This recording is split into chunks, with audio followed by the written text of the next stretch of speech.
Tervetuloa Pariisiin. Tässä jaksossa opiskelen savatea eli ranskalaista potkunyrkkeilyä sekä tutkitaan millaisia ongelmia monikulttuurisuus on tuonut mukanaan Ranskaan.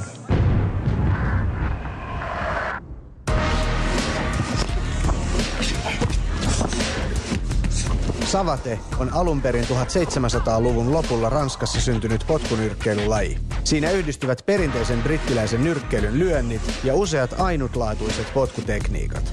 Savaten kaikkein merkittävin erityispiirre on kenkien käyttö. Ottelijoilla on aina kengät jalassa ja potkut tehdään nimenomaan kengän eri osia käyttäen.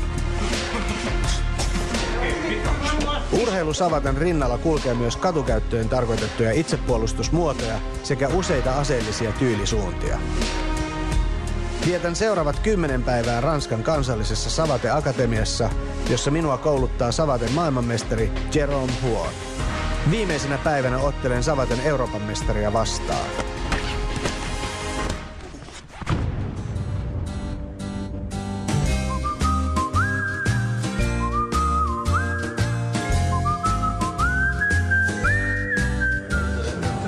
Mä oon matkalla koululle tapaamaan valmentajaa ja hetken päästä mun koulutus alkaa.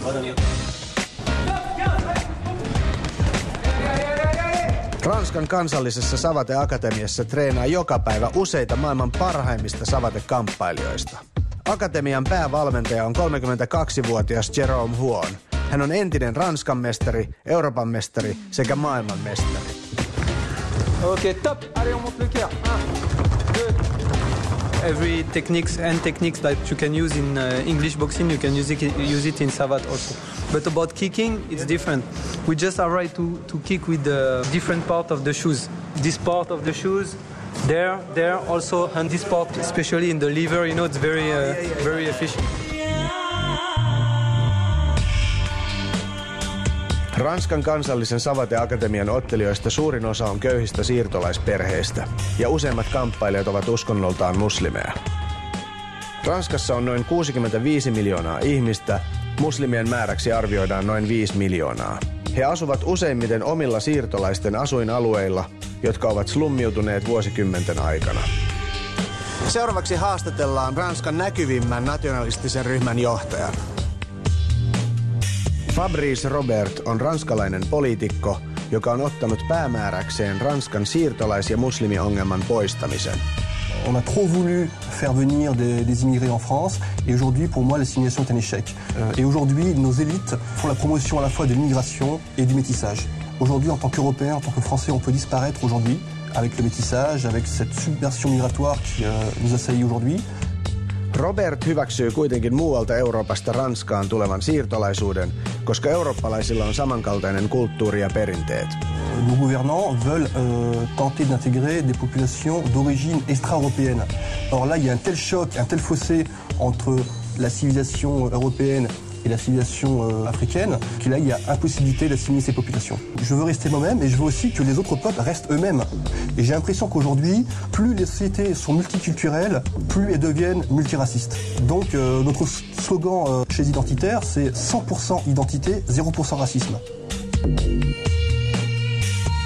L'islam, pour moi, est un danger à la fois pour la laïcité en France, mais aussi c'est un danger pour les valeurs de la civilisation européenne. Car l'islam, ce n'est pas simplement une foi, c'est aussi une loi.